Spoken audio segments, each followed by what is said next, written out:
Perfect. Welcome, everybody. My name is Robin Rimmer. I'm the VP for Legislative Advocacy for the Oregon Parent-Teacher Association, PTA. It's my great pleasure to have Congresswoman Suzanne Bonamici with us today. Since 2012, she's been representing Oregon's first congressional district, which is the best district, I understand, I which think encompasses the northwest part of the state, which is like Clatsop, Columbia, Tillamook counties, and large portions of Washington and Multnomah counties. She's the ranking member of the Early Childhood, Elementary, and Secondary Education Subcommittee. And in 2023, Representative Bonamici was honored with the Congressional Voice for Children Award by National PTA. We have about 45 minutes, I understand, and we'll record that part.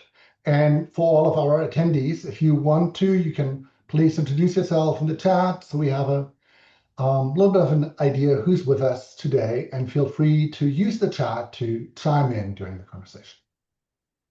We will talk today about what's going on with all the various federal programs and funding, and then also how we as families, educators can advocate most effectively for our and all children.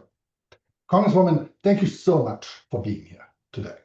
my pleasure. Thanks for the invitation to join you, Robin, and everybody in the Zoom today. Before we jump into what's going on in DC, I was told you started your education journey volunteering in your children's schools here in Beaverton. Is that right? Well, it goes back a little bit before that. My family, my husband and I, we both went to public schools, very committed to public education. When we moved to Oregon, we met in Washington, D.C., although I had spent some time here. One of the reasons we came to Oregon was because we heard about the wonderful public schools.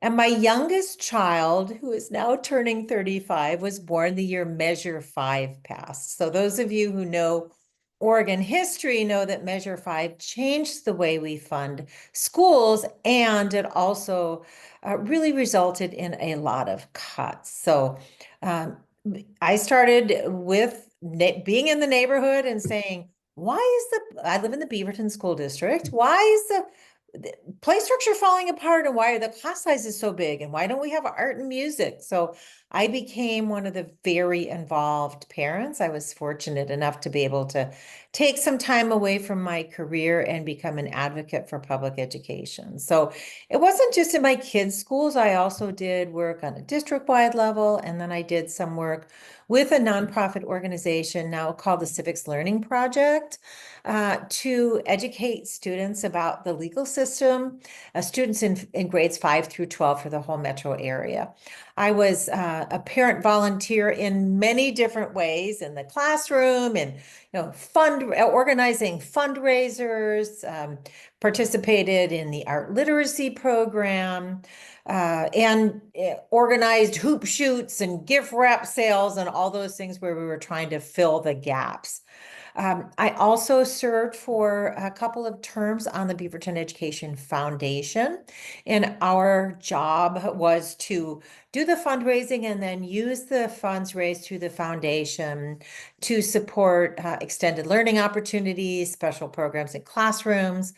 And then finally, after my youngest child got a little bit older, I have an older child as well.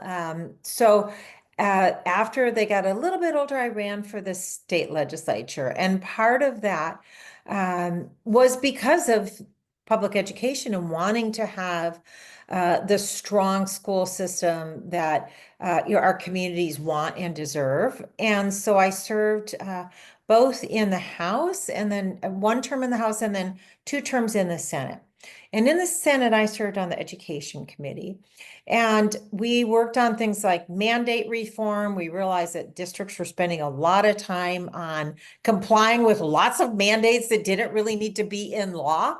There was a statute that required teaching about the Irish potato famine. Well, that's an important part of history, but you don't need a law to say that. So all these issues where compliance was taking time that could have been used for instruction. And then I realized after working on these education issues, that a lot of the decisions that were being made at the state level were being driven by federal education policy, particularly at that time, No Child Left Behind. And one of the things that I had heard as a parent, as a state legislator, as a community member, as someone who cares a lot about education, who knocked on doors for levies and bonds and all those things. One of the things I kept hearing about was there's too much teaching to the test.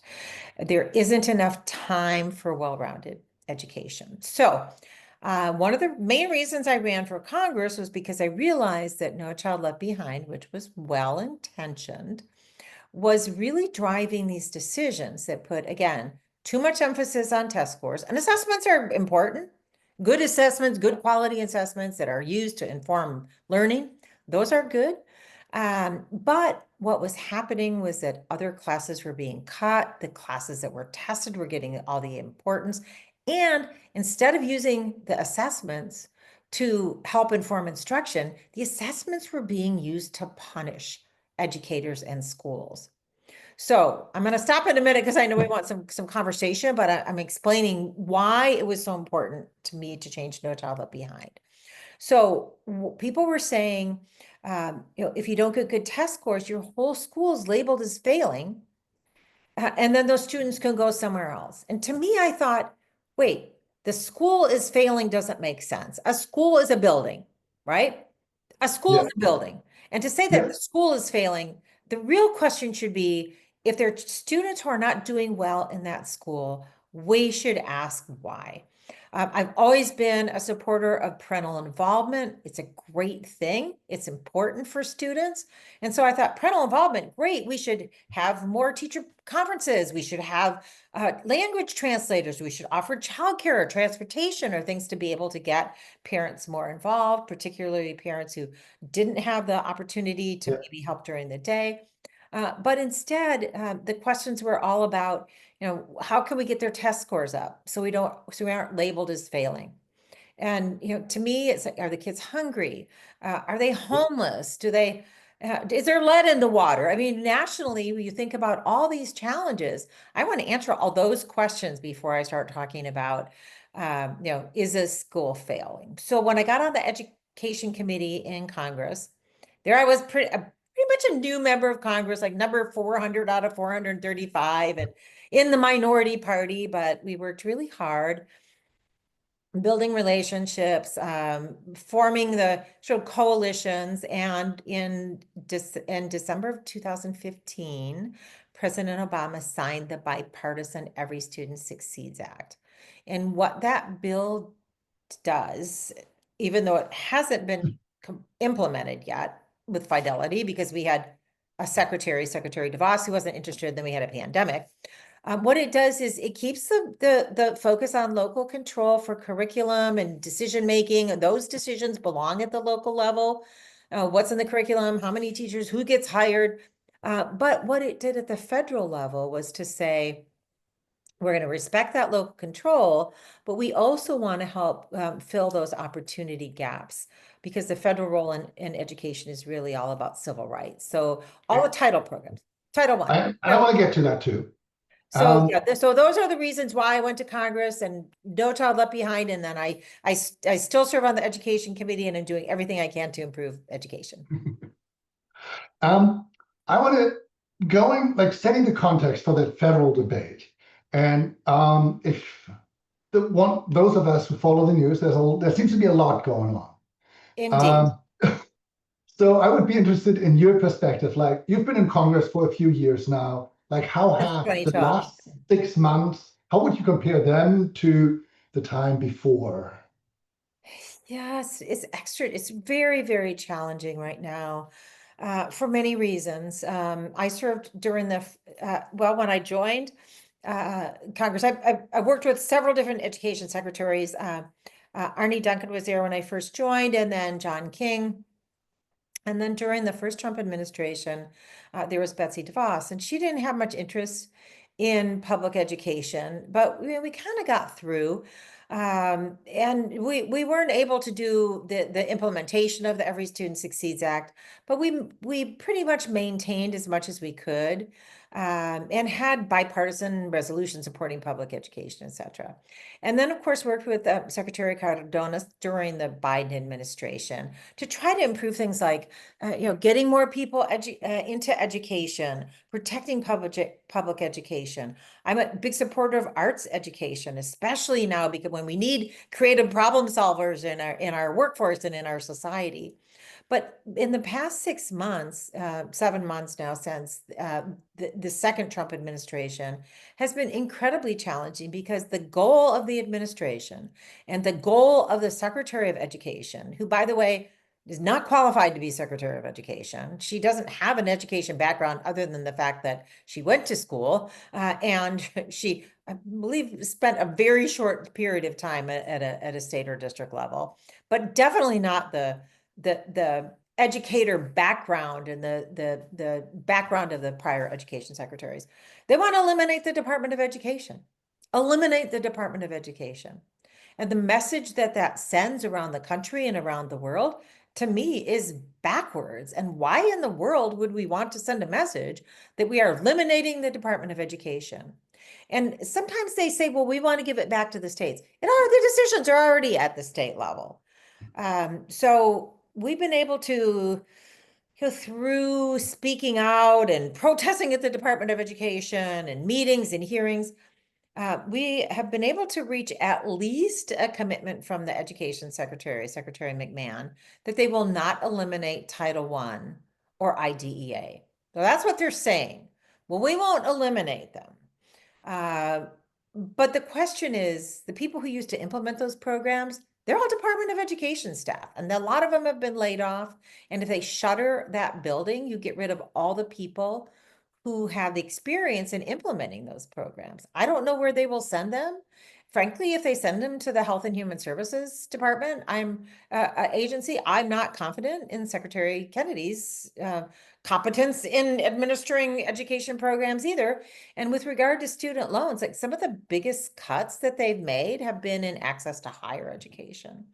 And so, I mean, to me, I worked my way through community college, and law school with federal aid. And those doors of opportunity need to be open for people who want to go to into higher ed. And not everybody chooses that path. And, we need to have trade programs and apprenticeships for people who choose that path. But to close the door of opportunity for people to get a college degree is wrong. So we also have that's the biggest investment is higher education through student loans and grants. I don't know what's going to happen to that either. So it has been a fight. The money that was withheld, you probably heard about this because it was pretty concerning to the districts as you're planning for the school year to open. And the administration was not sending those title dollars that Congress approved, which is illegal and unconstitutional. If there's money that Congress has already said, Congress decides this much money is going to Title I, this much money is going here, this much money is going there. The president can't change that. That's separation of powers. So they finally distributed most of that funding after being delayed, and then they blamed it on the Office of Management and Budget. So it is incredibly chaotic. Shout out to my staff in Oregon and DC for helping to track all of this and to keep us informed about these daily decisions that are being made that are hurting education. Quick shout out to Kelsey, who's your staffer and who's on here. Yep. I have great staff. Just in case people are wondering and want to reach out. Do you think the current administration values public education and higher public education? They say they do, but it doesn't seem that way to me. Because if they valued public education, they would not propose eliminating the Department of Education. If they valued education and said that they want the decisions to be made by the states, they wouldn't micromanage what books are in the library or how classes are taught. diversity, equity, inclusion. Those are part of education and education philosophy and history. And so if they really valued public education, they would not take the positions that they're taking now. The attacks on higher education, on our colleges and universities, as well as on education is really extremely concerning. And I tell you, I visited, one of the highlights of my career as a member of Congress on the Education Committee is going to schools and talking with students and talking with educators and talking with families, talking with parents. And I had a wonderful visit to a school over on the coast. The district I represent includes a lot of, as you said, Robin, Multnomah and Washington counties, but also Clatsop, Columbia, and Tillamook counties. So I have huge school districts and I have really small school districts. I was visiting a school district over on the coast, and it was wonderful. The fifth grade students gave me a tour and they told me all about their school. And but when we walked into the school, there was this wonderful exhibit in the lobby about biodiversity. And the first thing that popped into my mind is, can they say that without getting in trouble? Because the word biodiversity was there. So that just that kind of concern and fear that they're trying to put in anybody for using the words diversity, equity, and inclusion, which are all concepts that are, part of history and part of equality. And again, the equal opportunities that the federal government Yeah. our role is to close those gaps. So I can't imagine that they value public education because they wouldn't be taking these positions. They wouldn't be making these cuts that they're making. They would be investing. It's the best investment we can make. And they're pushing charter schools and public charter schools, if they have all the accountability and guidelines. That's one thing. Also, I'm a big supporter of magnet schools and choice within the public school system. If charter schools try to Yeah. discriminate or cherry pick, Yeah. that's not good. 90% of the kids in this country go to public schools. So that's the investment Yeah. we should be making. Let me interrupt here a little bit and I want to get to vouchers also and talk a little bit more about that. Yeah. But as you described, the administration has this little bit bifurcated view of we need to cut red tape, and there doesn't need to be federal oversight, and the states know what they're doing, and also some micromanaging in certain areas. What, in your perspective, what do you think is the role for the federal government That's in a great education? question. Again, the role for the federal government, the education laws, and yes, most education funding comes from state and local governments, but the federal laws in education came about in the civil rights era. Because when people do not have opportunity, there are real issues of fairness, or call it equity, call it fairness. Because we know that, across each state, even in some districts, there's a pretty significant disparity.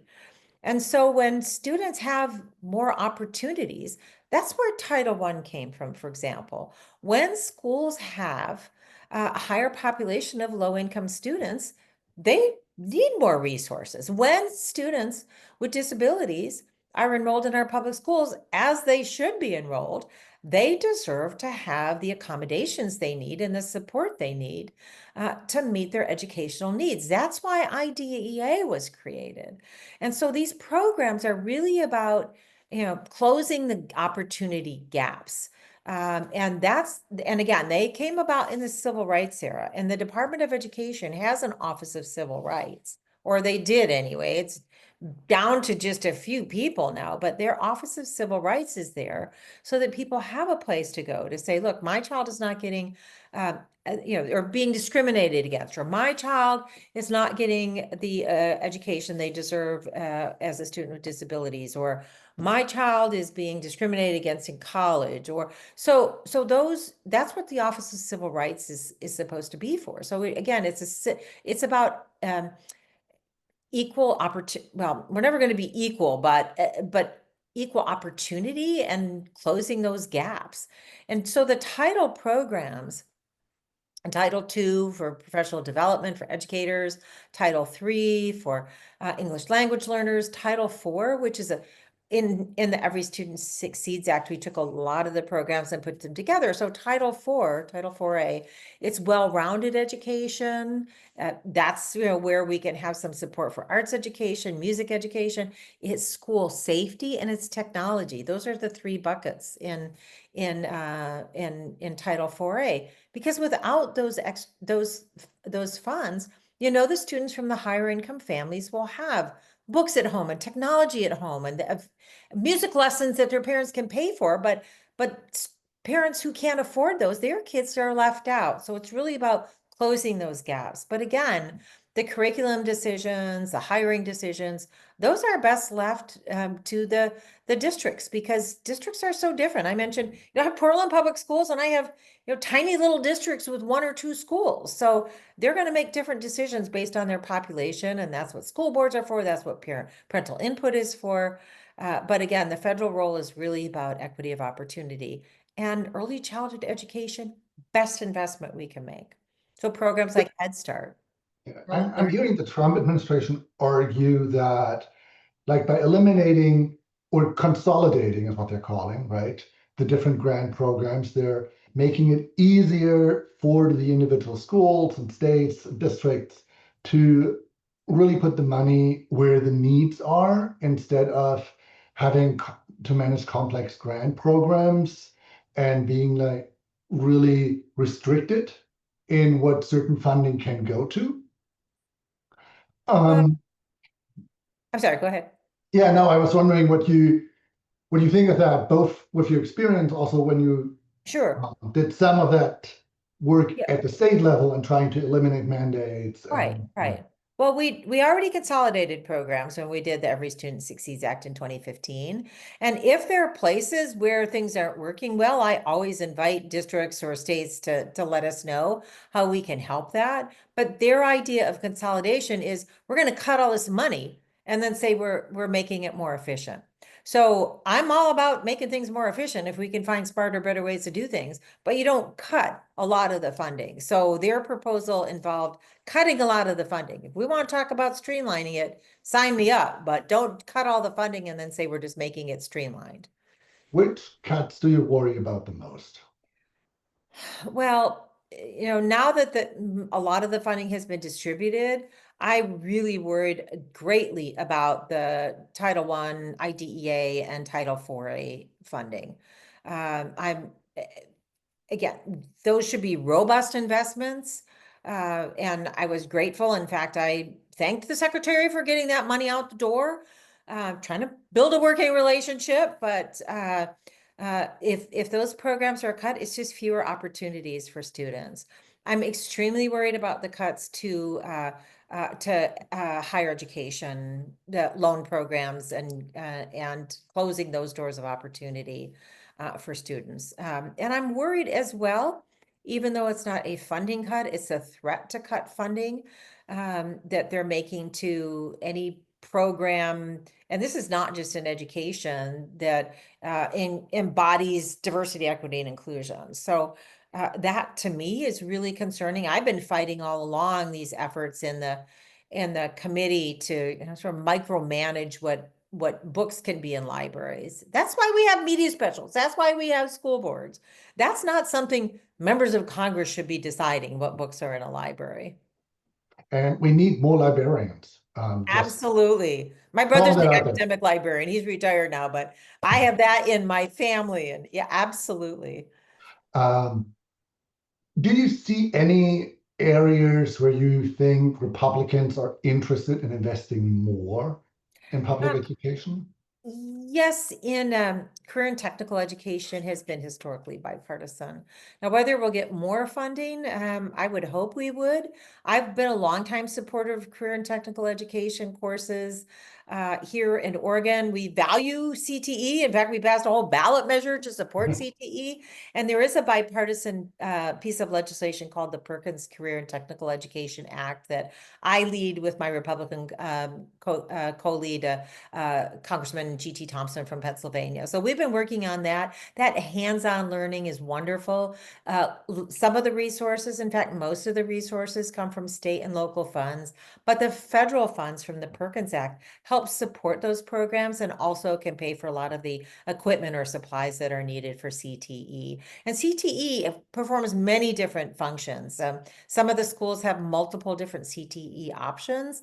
Hands-on learning is a great way to engage students. In fact, when it was on the ballot, you may all remember this, when it was on the ballot, it was really about improving graduation rates, because when students have CTE, they're more likely to stay in school. Same thing with music or sports or these things. Oftentimes when students find their passion, that's why they come to school, and then they end up, going to their other classes and doing well as well. So CTE is one thing that I think where we can perhaps have that bipartisan support. And students might find something that they're really passionate about. If it's a culinary program and decide to go to culinary school, or I like the story that I was visiting with an auto tech program at a high school a few years ago, and it was mostly boys in the class, but there were a few girls. So I talked to them and I said, "Are you interested in auto tech?" And they said, "No, not as a career." And they said, "No, not really, but we don't want anybody to take advantage of us when we get our car fixed." And so there's lots of different ways that students can participate in CTE if they're making something or creating something that is, and they're working in teams, and those are all skills that translate. So that is a bipartisan issue, and I hope we can keep it that way. Um, that is great to hear. And you mentioned earlier, like the importance of students being ready for school and that their basic needs are met. Obviously, the reconciliation bill cut Medicaid and SNAP. Do you want to take 60 seconds to talk about how devastating those cuts are to Oregon? Yes, I don't know if I could do it in 60 seconds, but I'll try. So that I call it the big bad bill or the big ugly bill. It did have significant cuts to both Medicaid and food assistance SNAP programs. And I've known from all of my work as an education advocate, as a consumer protection lawyer, and as someone who worked with struggling families at legal aid, that students, it's hard for them to learn when they're hungry. It's hard for them to learn if they're sick. And so a lot of kids in Oregon are covered by Medicaid, and a lot of kids get support because they have food at school, and they can learn because they're getting those nutrition programs. And SNAP eligibility is sometimes determines the ease of getting free and reduced meals. I'm fully supportive of just everybody at school getting meals at school without the administrative paperwork or stigma. And we've been moving more. Several states are working on that, and I know Oregon has taken steps as well. There's something called community eligibility, where if a certain percent of students qualify for free or reduced lunch, you just eliminate that. Here's government efficiency. You eliminate the paperwork, you eliminate the stigma, and just serve meals. Yes. So these are really critical programs, and the cuts that we are going to see, they're not in effect yet, but we've heard, the word we keep hearing is catastrophic. Yeah, it is really concerning for us as PTA and what we're seeing in families as well. Of course. Time flies by. I want to talk a little bit about maybe positive things as well. And just that's one question I like to ask in these webinars is, what is something that you like about Oregon schools? What is something Oregon is really good at? I really appreciate that question, because I have over many years said what we need to do is celebrate the things that are going well in our schools. Because I get tired of people bashing our public schools and saying, look at our test scores compared to Finland, or look at our test scores compared to Massachusetts or other places where they have different investments. So I like going to schools and talking about the great things that they're doing. Down the street from where I live is the Beaverton Arts and Communication Magnet Academy. And when we visit there, you see the confidence in the students there. The school I mentioned over Seaside Elementary School, wonderful programs there. They had these amazing fifth grade leadership team that took us around and showed us things. And, go Benson High School in Portland, which is now in the district I represent, amazing opportunities for students to, work on a radio station or build things or create things. So, when we talk about the great things that are happening, and I want to point out, because this is really important as well, the test score issue, and, going back to where I started, assessments are important to inform instruction. But when people compare, and I've had people say to me, people in the administration say, look at our test scores in the United States compared to Finland. Everybody talks about Finland. Like, number one, Finland is one country. We have 50 states with 50 different systems. Number two, Finland has universal health care, paid family leave. Teachers are highly regarded and paid well, and they just don't let their kids live in poverty. So when you have a system where everybody has, families have paid family leave, so parents can bond with their kids. In the United States, 25% of women go back to work within 2 weeks of having a child, and then they oftentimes have to bounce. We don't have affordable childcare here, and in a system where you have everybody has access to healthcare and everybody has access to affordable childcare when they do go back to work. You can't compare our test scores with a country that has that structure, and then say they're getting better test scores. When you look, if you could divide out the kids who live in a home where they have, all the food they need and all the support they need and all the resources they need and all the enrichment through family vacations or visits to museums or private music lessons and private arts lessons. If you compare that with the test scores, we're probably doing just fine. It's really lifting up and creating those opportunities for the students who don't have them. And they don't have homeless kids in Finland. So when we have to have those programs like McKinney-Vento, which is a program that helps homeless youth, we get them back on their feet and give them a chance to succeed. So that I just wanted to circle back on that, because assessments are important, but if we're using them to compare, we have to do a fair comparison, and we often don't see that. I recently came across a statistic that Beaverton School District has over 2,000 students in McKinney-Vento, Right. the houseless student program. Over 2,000 houseless Yes. students in Beaverton alone. Right. There are thousands of homeless youth in this state, and we need to get them 23,000. into programs so that we can give them opportunities. I want to note that a significant percentage of those students are LGBTQI plus students who are right now feeling not only under attack from the administration, but really worried about what's going to happen in their schools. Some of them are immigrant children, migrant children. Right now, the fear in our migrant children or immigrant children, and it's not just the family. I'm not sure if it's just me. Every child in this country should be in a could serve that space in a public school. That's good for our country. But right now, students are scared. I had a fourth grader in Hillsborough give me a letter about how scared she is that ICE is going to come into her school and take her friends, or that her friends will get home and their parents won't be there. So we have these things that kids are going through in schools. We have gun violence. These kids are, after some of the, Uvalde, Parkland, Sandy Hook. I mean, there'd been students have told me that they have to, the first thing they do when they go to class is try to find a place to hide or a way to escape. So we're expecting our students to do well when they're under all these stresses, and we don't have enough counselors and behavioral health workers in our schools. So if you had to pick one thing, what would you like to see more of in schools? Oh, just one. That's hard. I'm going to say arts education, because when students have access to arts education, and there's many reasons for this. First of all, we use art therapy for veterans with PTSD, for example. Arts is very healing.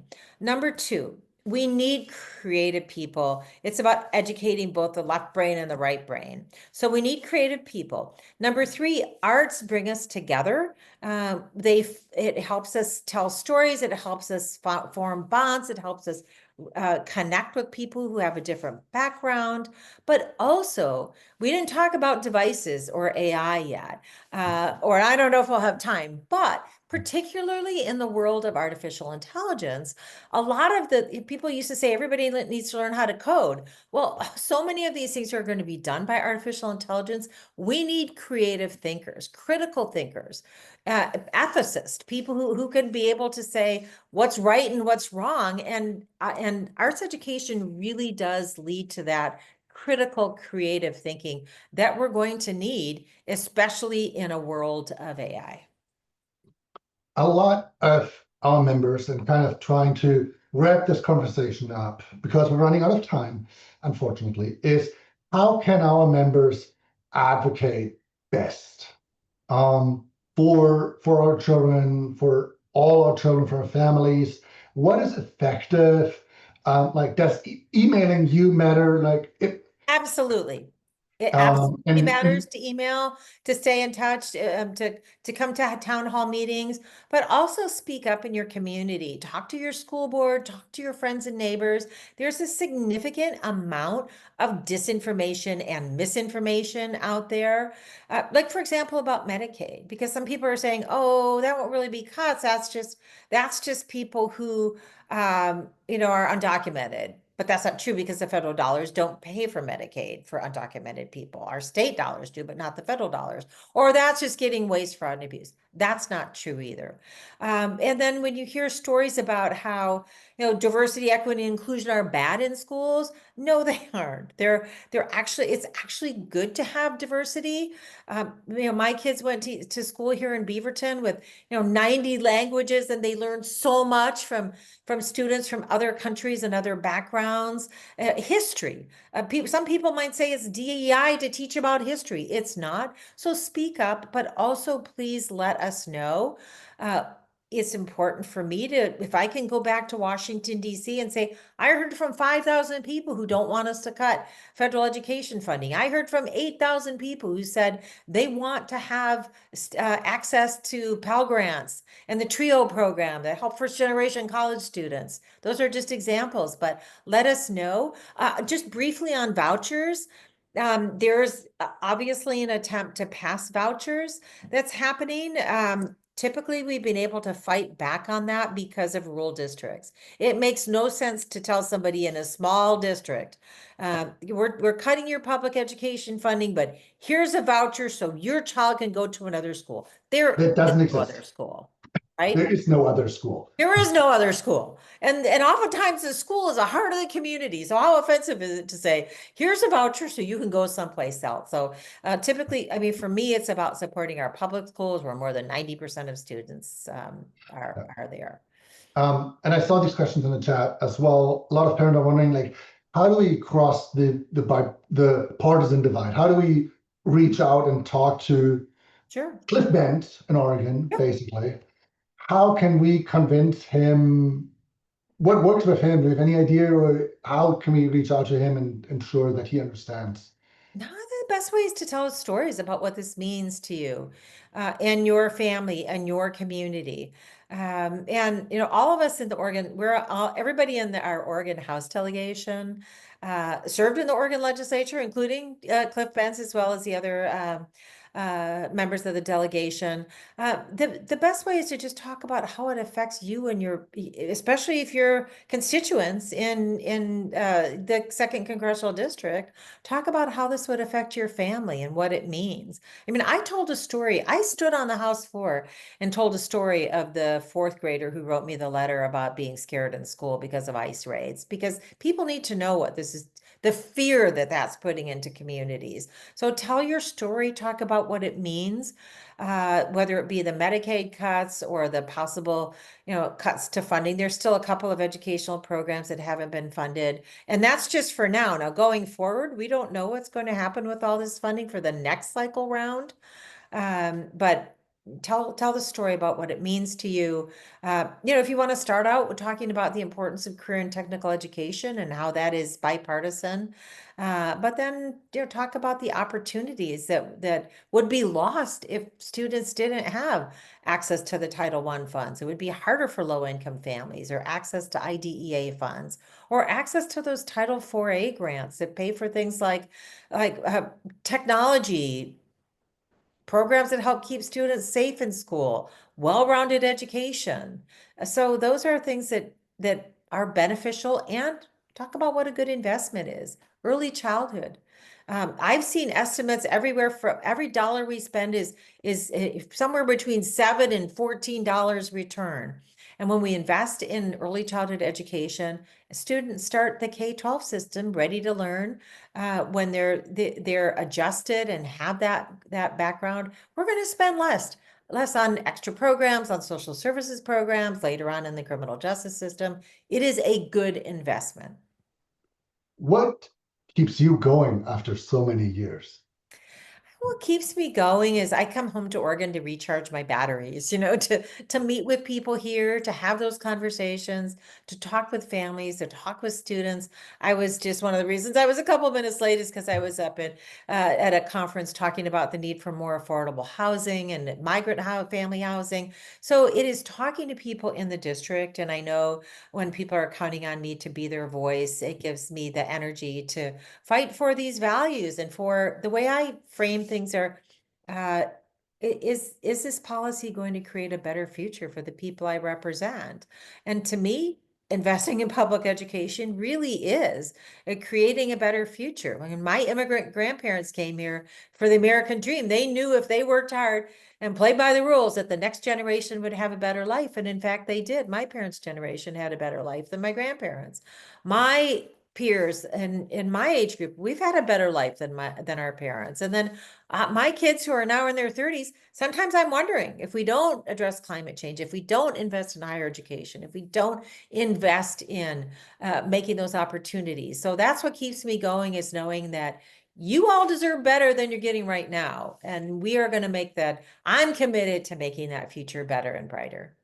I have one last question. Okay. As families are preparing to go back to school in a couple of weeks, few weeks, what do you want to share with them for the next school year? Well, I just want to share that, I remember the joyous days, the first day of school, is to stay engaged. It is very, very challenging now. I have another superintendent's roundtable coming up, and, the device issue, screen time, and the AI challenges. Those are big, scary, sometimes scary challenges, but learn as much as you can and give as much input as you can about what you want to see for your kids. Get involved if you can. I know not everybody has the opportunity to spend a lot of time, but stay in touch and let your teachers know, let your educators know, when they're doing something that you support. They need that support. They need to know that, to have that reinforcement. And don't be afraid to ask questions. And if there's something that you want to see, or if you see an opportunity that's missing, we want good people to go into and stay in the teaching profession. And that's something we're working on as well. So really appreciate everything you do as parents who are involved. Not at one point when my son was in middle school, he said, "Mom, do you have to be at school all the time?" That to me was like, yes, I do. Because I have the opportunity to do that. But it was really a meaningful thing to me to be able to do my part in improving public education. Thank you so much for Thank today. you all. I really appreciate everything you're doing. Stay in touch and stay engaged. Yes, and I'll put Kelsey's email in the chat again. Perfect. Thank you so much for your work, and for all attendees. If you want to hang out a moment, I'd be happy to let more people come on. But I understand your calendar is very full. Yes, Congresswoman, and I just glanced at, oh my gosh, there's so many comments in the chat. So thank you everybody for all of your input. I'm sorry I wasn't looking at it when when the discussion was happening, but it's wonderful that you are so engaged, and I really, really appreciate each and every one of you. Thank you. Thank you so much. Take care.